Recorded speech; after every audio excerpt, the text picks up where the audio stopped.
Hello students, मैं विशाल गुप्ता आपका teacher. कैसे हो आप सब स्टूडेंट्स। इस वीडियो में मैं आपको सीए फाउंडेशन का जो हमारा पेपर नंबर 4 है बिजनेस इकोनॉमिक्स का, उसका सेक्शन नंबर 1 या पार्ट नंबर 1 कुछ भी कह लीजिए, उसका चैप्टर नंबर 3 कंटिन्यू कराने जा रहा हूँ, theory of production and cost.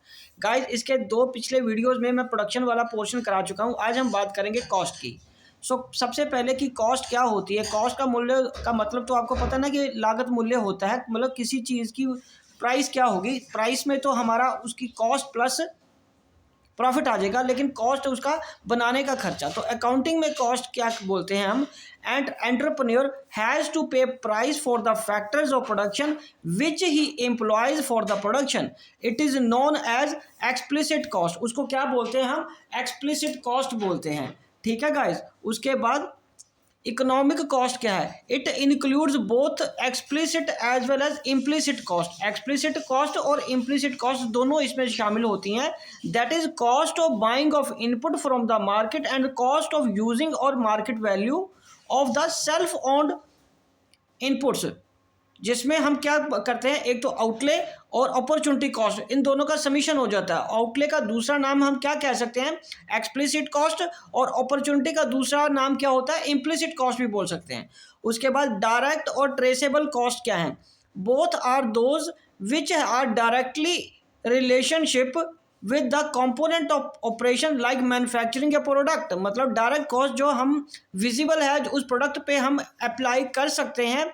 For example raw material की कॉस्ट, फॉर एग्जांपल वेजेस की कॉस्ट, ठीक है जी, वो डायरेक्ट और ट्रेसेबल कॉस्ट है। Right guys. अब हम आगे बात करते हैं इनडायरेक्ट और नॉन ट्रेसेबल कॉस्ट कौन से हैं। Are those which are not easily identifiable, definitely identifiable in relation to a plant, product, process or department. Therefore such costs are not visibly traceable to specific goods, service, operations etc., but are charged to different jobs or products in standard accounting practice. Increment cost, incremental cost क्या होती है guys, are related to the concept of marginal cost. It refers to the additional cost incurred by a firm when it increases its level of production by increasing production capacity. Sunk cost refers to those costs which are already incurred once and for all and cannot be recovered. That is, for example क्या हो सकता है, R&D cost and specialized equipments etc. Historical cost, it refers to the cost incurred in the past on the acquisition of the productive assets such as machinery, building etc. और उसके बाद replacement cost, so it is the money expenditure that has to be incurred for replacing of an old asset. उसके बाद क्या आएगा guys, private cost. Private costs are those costs which incurred or provided by the firm and are either explicit or implicit. They normally figure in the business decision as they form part of the total cost and are internalized by the firm. और social cost क्या होती है, it refers to the total cost borne by the society on account of the business activity and includes private cost and external cost. So fixed cost क्या है, fixed costs are fixed expenditure of funds on fixed assets and spent on those facilities irrespective of level of output, for example rent, interest on loan etc. Variable cost naturally which varies with the level of production, no price for guessing it. ठीक है जी। और अगला क्या है, cost function. Cost function का मतलब होता है, it refers to the mathematical relation between cost of the product and the various determinant of cost. In cost function, the dependent variable is unit cost or total cost, and the independent variable are price of a factor and size of the output. Cost function is a function which is obtained from production function and the market supply of inputs. उसके बाद क्या है guys, short run cost. Short run cost में सबसे पहले क्या आएगा, total cost. It includes both cost incurred on fixed as well as variable factors. और फिक्स्ड कॉस्ट क्या है, स्पेंट ऑन फिक्स्ड फैक्टर्स। और वेरिएबल कॉस्ट वो क्या है बेटा, वेरिएबल फैक्टर्स पे जो खर्चा किया। तो इन दोनों को मिला के ही तो हमारा क्या बनेगा, टोटल कॉस्ट। ठीक है। तो fix cost irrespective of level of output same रहती है। वेरिएबल कॉस्ट जो होती है वो चेंज होती रहती है, बढ़ती रहती है जैसे आपका लेवल ऑफ आउटपुट चेंज होता है, इंक्रीज होता है या डिक्रीज होता है। और सेमी वेरिएबल कॉस्ट कौन सी होती है? The cost which are some component of fixed and some components of variable, that is known as semi variable cost. For example electricity bill, ठीक है गाइस। तो ये वाला पोर्शन इसका क्या है? फिक्स का, और ये टोटल कॉस्ट का, और ये जो बीच वाला पोर्शन है वो वेरिएबल कॉस्ट होता है, आउटपुट के लेवल के साथ वो चेंज हो रहा है, right guys.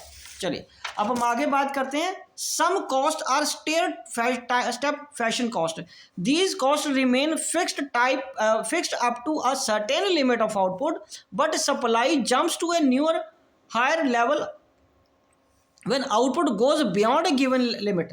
For example additional labor when there is a new or big order received, ठीक है जी। तो ये कॉस्ट है और ये level of output,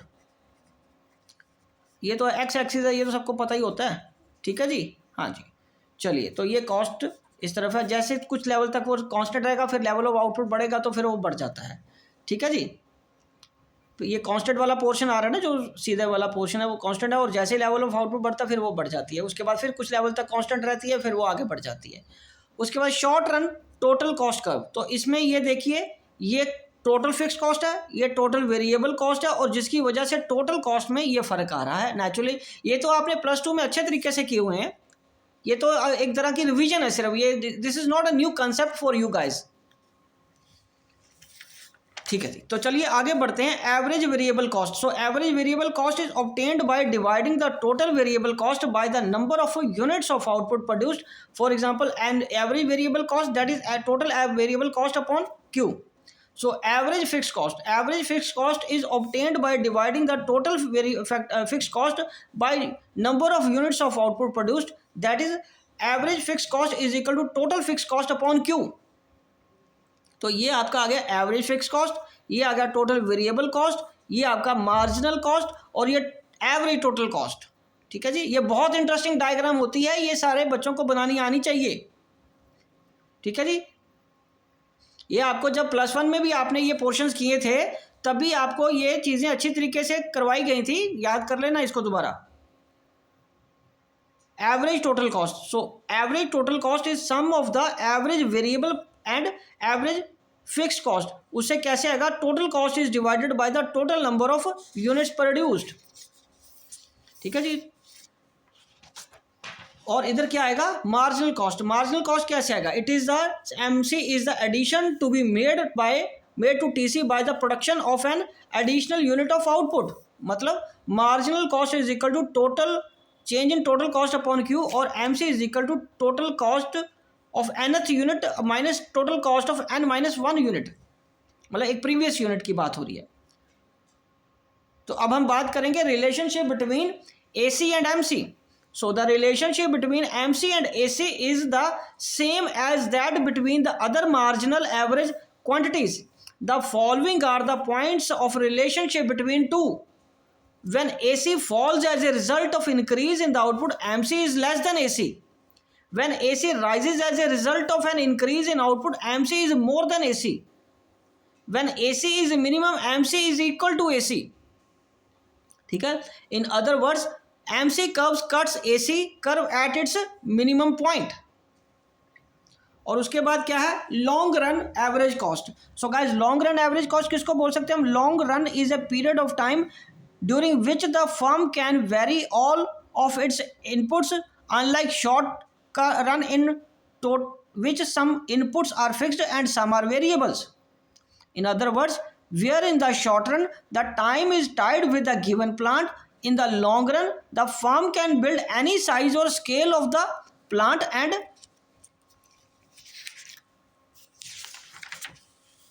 can increase the production.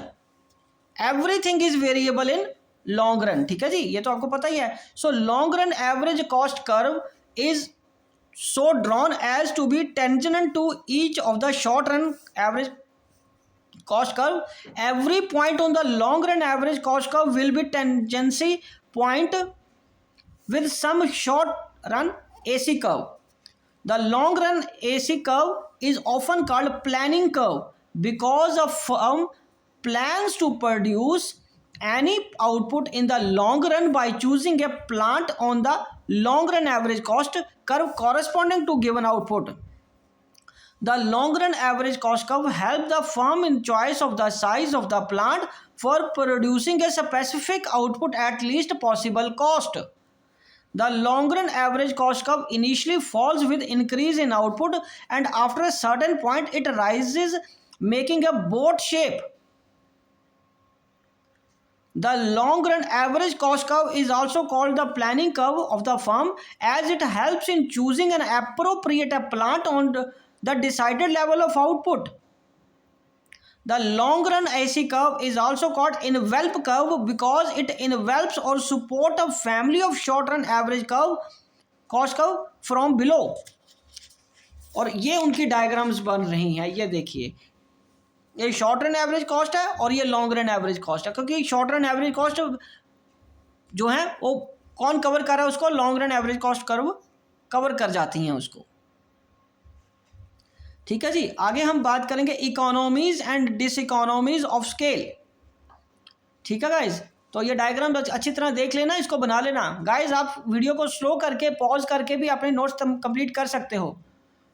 Economies and डिसइकोनॉमीज of scale की अगर मैं बात करूं तो स्केल ऑफ प्रोडक्शन किसको कहते हैं? The production on a large scale is a very important feature of the modern industrial society. Economies arising out of the large scale production can be grouped in two categories: internal economies and external economies. तो पहले हम बात करेंगे internal economies. We saw that return to scale increases in the initial stage and after remaining constant for a while they decrease because initially a firm enjoys a internal economies of scale and beyond a certain limit it suffer from internal diseconomies of scale. Internal diseconomies and economies क्या होती हैं वो इस following heads में हमने बताया। और technical economies and डिसइकोनॉमीज क्या, इकोनॉमी क्या होती है, अच्छा पॉइंट हो गया, तो ये पॉजिटिव और ये नेगेटिव पॉइंट्स हैं। ठीक है जी, सुपीरियर टेक्नोलॉजी ये हमारे लिए अच्छी बात है, बट डिवीजन ऑफ लेबर अगर ठीक से नहीं हुआ तो आप प्रोडक्शन उतनी नहीं बढ़ा पाओगे, तो ये डिसइकोनॉमीज है। ठीक है जी, उसके बाद मैनेजरियल इकोनॉमीज क्या है और डिसइकोनॉमीज क्या है। रिडक्शन इज कॉस्ट अच्छी बात है, but communication problem at different levels of management. उसके बाद क्या है, कमर्शियल इकोनॉमीज एंड डिसइकोनॉमीज। इकोनॉमीज क्या, बल्क ऑर्डर का आना एक अच्छी बात होती है, बट एक सर्टेन लिमिट के बाद बल्क ऑर्डर्स का आना वो डिसइकोनॉमीज हो जाती है, क्योंकि आपकी प्रोडक्शन कैपेसिटी से ज़्यादा ऑर्डर आ रहे हैं तो आप कस्टमर को नाराज नहीं कर सकते, फिर आपके लिए प्रायोरिटी डिसाइड करना मुश्किल हो जाता है कि कौन से कस्टमर को प्रायोरिटी दे, तो ये डिसइकोनॉमीज में चला जाएगा। ठीक है जी, financial economies and diseconomies. Financial economies क्या है, goodwill to get or raise funds. Diseconomies greater dependence on external finances, ज़्यादा ज़रूर से ज़्यादा दूसरे फाइनेंसिस में मतलब लोन्स पे डिपेंड रहना वो मुश्किल वाला या मुसीबत वाला काम हो जाता है बिजनेस के लिए। हाँ जी, तो नेक्स्ट हम बात करेंगे रिस्क बेयरिंग इकोनॉमीज एंड डिसइकोनॉमीज। तो इसमें इकोनॉमीज क्या, मल्टी प्रोडक्शन कैपेबिलिटीज, ये आपके लिए अच्छी बात होती है फर्म के लिए। और डिसइकोनॉमीज क्या है, एक्सेसिव डाइवर्सिफिकेशन, ज़रूरत से ज़्यादा डाइवर्सिफाई कर जाना, उससे आपका कैपिटल स्टॉक में फंस जाएगा बहुत सारा पैसा। तो एक्सटर्नल इकोनॉमीज एंड डिसइकोनॉमीज क्या है, पहले इकोनॉमीज की बात करेंगे।